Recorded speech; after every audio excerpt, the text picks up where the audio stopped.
Thank you very much Babar Awan sahab. मेरा पहला ये है कि चले निशान तो चला गया, मगर पार्टी को तो Supreme Court of Pakistan as far हम जैसे मुब्तदी समझ सकते हैं कि उसको तो सुप्रीम कोर्ट ही बैन कर सकती है। तो अब ये कहा जा रहा है कि जनाब हमें पार्टी का नाम इस्तेमाल करने दिया जाए, तो इसमें क्या समझते हैं, इस पेटिशन में कितनी जान है और आप इसको कैसे देखते हैं जनाब बाबर अवान साहब? देखें Qazi sahab, can you hear me? जी loud and clear sir, sorry loud and clear. आपको आवाज आ रही है मेरी? जी बिल्कुल आवाज आ रही है यार, क्या हमारी आवाज? अच्छा जी जी। देखें, दो चीजें थोड़ा डिले होगा, थोड़ा सा डिले आएगा पूरे सिनारियो के बारे में। पहला तो ये है कि ये जो आजाद लड़ रहे हैं, क्या ये शौकिया आजाद लड़ रहे हैं और इनके पास सारे ज़राए मौजूद थे, इसके बावजूद इन्होंने टिकट नहीं लिया, या इनका टिकट छीना गया, इनका निशान छीना गया, इनका लीडर छीना गया, इनसे आइन छीना गया, और जो डेमोक्रेसी है parliamentary form of the government, उसकी रूह इनसे कब्ज करके वापस ले ली गई। तो आपको नजर आएगा कि जो मैंने कहा है वो दुरुस्त है, एक पहलू। इसका जो दूसरा पहलू है वो ये है कि जो पॉलिटिकल पार्टीज होती हैं उनको, जिस तरह से काजी साहब अभी आप कह रहे थे कि उनको उस वक्त तक आप प्रोस्क्राइब या कलअदम करार नहीं दे सकते जब तक supreme Court of Pakistan reference के जरिए से उसके ऊपर कोई जजमेंट नहीं देती। अच्छा, उसकी भी तारीख पाकिस्तान के अंदर बड़ी ज़बरदस्त किस्म की है। जो अवामी नेशनल पार्टी होती थी, ANP, NAP, वो उन्होंने एक ए की बजाय N और N उठा के दूसरी तरफ लगा के, तो वो जो सुप्रीम कोर्ट ऑफ पाकिस्तान की जजमेंट थी वो तो इसी हद तक थी जिस तरह मिठाई वाला एक है, उसने साथ न्यू मिठाई लगा लिया है। तो वो एक एक्सरसाइज इन फ्यूटिलिटी जिसको कहते हैं, वो एक ऐसा बेवकूफ़ाना तर्ज अमल था जिसका कोई नतीजा नहीं निकल सकता था और नहीं निकला। और वो पार्टी जो वली खान साहब की, जिंजो की, वो किसी न किसी शक्ल में अभी भी दोनों सूबों के अंदर जहाँ पहले थे वो चंद दिलों में वो मौजूद हैं। एक अब इसका पहलू ये है कि जो जानने वाला वो ये है कि इमरान खान रजिस्टर्ड वोटर हैं, और वोटर किसके हैं? सलमान ने पिटीशन किया, वो किसके वोटर हैं? वो पाकिस्तान तहरीक इंसाफ के वोटर हैं रजिस्टर्ड। फिर वो मेंबर हैं पाकिस्तान तहरीक इंसाफ की कोर कमेटी के, मैं भी मेंबर हूं। फिर वो जो हमने लिस्ट भेजी हुई अपनी मेंबरशिप की इलेक्शन कमीशन ऑफ पाकिस्तान के अंदर, उसके अंदर भी शामिल है, और इलेक्शन कमीशन में रजिस्टर्ड पॉलिटिकल पार्टी है। तो ये कैसे हो सकता है कि उसके लोगों को ये कहा जाए कि आप अपने लिए पाकिस्तान तहरीक इंसाफ का नाम ना इस्तेमाल करें और इमरान खान के लिए हम PTI के बानी का लफ्ज़ इस्तेमाल करेंगे? बेसिकली वो इंसिनुएट ये कर रहे हैं कि वो कुछ लोगों का ये ख्याल है कि ये कहने से, जिस तरह जुल्फ़िकार अली भुट्टो शहीद को जब कहा गया था बड़ा मुजरिम, मौलवी मुश्ताक ने कहा था वो बड़ा मुजरिम, लोगों ने समझना शुरू कर दिया। वो किसी ने भी नहीं समझा कभी। उस मौलवी मुश्ताक के जाने के बाद ना किसी अदालत ने समझा, ना वकालत ने समझा, ना दुनिया ने समझा, ना वोटर ने समझा। तो ये कहना इस तरह बानी MQM की तर्ज की ये एक इंसिनुएशन है, ये एक तरह से अपनी तरफ से तौहीन आमेज लफ्ज़ ईजाद किया गया है। इसको कोई भी ना इस्तेमाल करे या करे, उससे कोई फ़र्क नहीं पड़ता। अब जो कैंडिडेट्स लड़ रहे हैं इलेक्शन, बेसिकली ये बहस इससे शुरू हुई है कि पाकिस्तान की 3 पॉलिटिकल पार्टीज ऐसी हैं जो इक़्तिदार की एस्पिरेंट्स हैं। वो तीनों ये कह रही हैं कि जो आज़ाद जीतेंगे उनको हम खरीदेंगे। ये सीधी सीधी बात है। आज़ाद जो जीतेंगे उनके लिए टिकट अनाउंस हुआ है, सोशल मीडिया के ऊपर मौजूद है, हमारी वेबसाइट के ऊपर मौजूद है, हमारी दूसरी साइट्स के ऊपर मौजूद है कि ये पाकिस्तान तहरीक इंसाफ के उम्मीदवार हैं।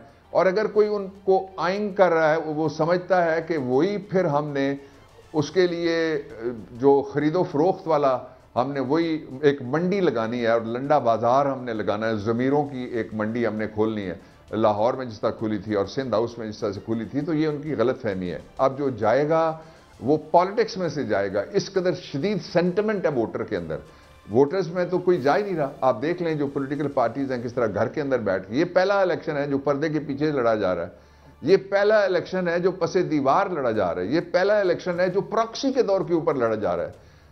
साड़ी गल हो गई है, वो कहते हैं नाम नहीं बताते उनका, उनकी जिससे गल हुई है वो इलेक्शन वो लड़ रहे हैं, ये खुद लड़ रहे हैं। अच्छा बिस्मिल्लाहिर्रहमानिर्रहीम। बाबर साहब ये बताएं, लेकिन बाबर साहब आप आईनी माहिर भी हैं, हमारी थोड़ी सी रहनुमाई फरमाएं।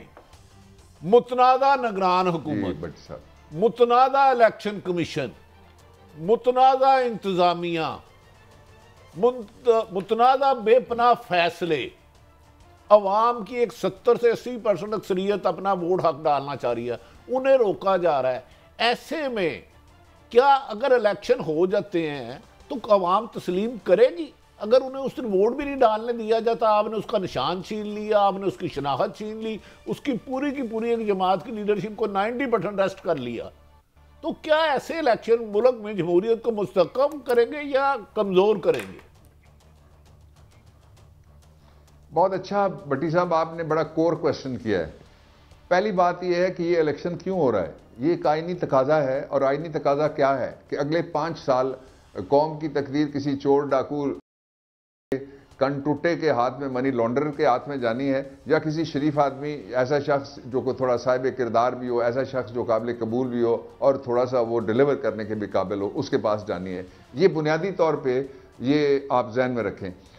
और दूसरा ये है कि हम सारे कम कह रहे हैं, सारी दुनिया कह रही है कि Pakistan economically at the brink है, और वो है भी, इसलिए कि जितने पैसे आपके पास हैं वो सारे मांगे तांगे हैं, और उन पैसों को मांग तांग के आप पिछला जो मांगा हुआ कर्ज है वो अदा कर रहे हैं। कोई आप तरक्की नहीं कर रहे, किसी जगह पे कोई प्रोडक्टिविटी नहीं है, किसी जगह के ऊपर मुल्क में कोई बिजनेस नहीं हो रहा। अभी कुछ बिजनेसमैन थे जहां से मैं उठ के आ रहा हूं, तो वो भी यही बात पूछ रहे थे कि जी इस इलेक्शन के नतीजे में, मैंने उनसे बल्कि सवाल किया, मैंने कहा इस इलेक्शन के नतीजे में आपको क्या नजर आ रहा है? उन्होंने कहा इबाम नजर आ रहा है, फसाद नजर आ रहा है, वो कहते हैं मायूसी नजर आ रही है, वो कहते हैं कि और बर्बादी मैशत की हमें नजर आ रही है, इसलिए कि लोग अपना फैसला नहीं कर सकेंगे। दीवार के पीछे से कोई फैसला करेगा, पर्दे के पीछे से कोई फैसला करेगा, या जो फैसला है वो पहले हो चुका है, जो लंदन प्लान है उसके मुताबिक।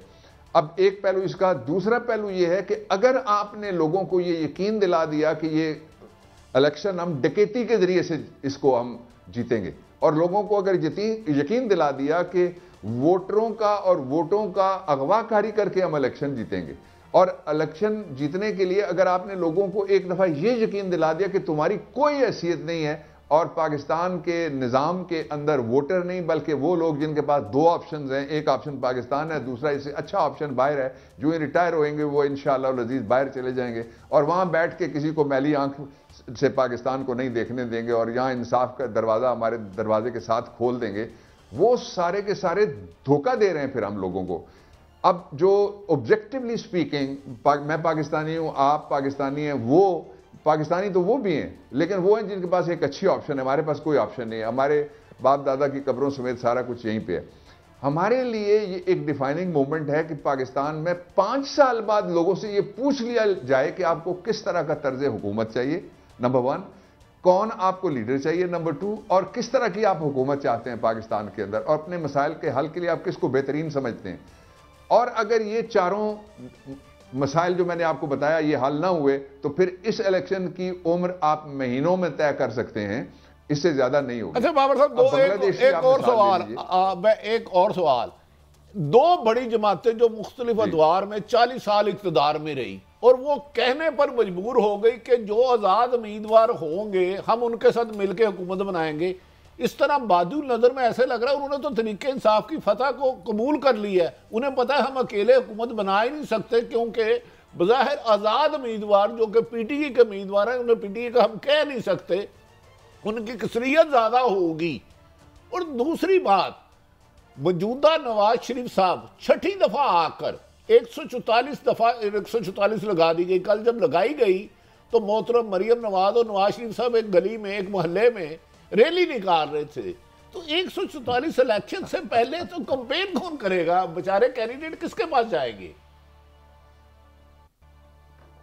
अब मैं इस आपके सवाल को एड्रेस करता हूं एक पर्सपेक्टिव में। पर्सपेक्टिव ये है कि आपने पाकिस्तान तहरीक इंसाफ का नाम नहीं है, उसका निशान नहीं है, उसका लीडर नहीं है, लेकिन वोटर उसके साथ है, कौम भी उसकी बड़ी भारी तादाद उसके साथ है। बड़े उनके पसंदीदा एंकर्स भी जब लेके ख्वातीनों हज़रात जाते हैं कैमरा, तो पब्लिक उनको क्या बताती है वो आपने देखा है, मैंने देखा है, सारी दुनिया देख रही है।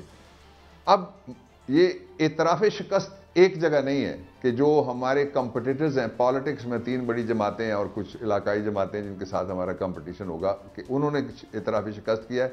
सिर्फ इतना नहीं है, जिसने बल्ला छीना, जिसने बल्ला से महरूम किया वोटर को, उसने भी तो एतराफ़ शिकस्त ही है ना, कि अगर बल्ला हुआ तो बल्ला तो चलेगा, फिर बल्ला चलेगा तो लगेगा, लगेगा तो आवाज आएगी, आवाज आएगी तो दर्द होगा।